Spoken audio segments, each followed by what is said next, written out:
Filmmakers and field guides spent 16 years following a family of lions, whose male offspring became known as the Mapogos.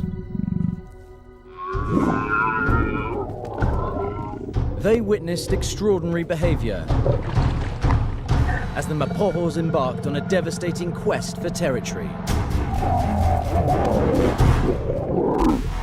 That moment where they took over their first territory, that was the start of the bloodbath. These 6 males would conquer more land than any lions before them.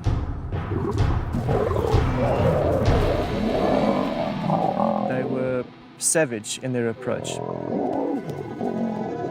eliminating any threat to their reign.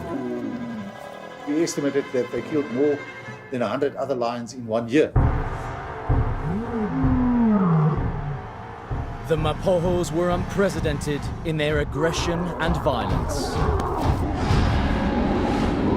Their story exposes the rarely seen dark side of lions and their constant struggle to survive.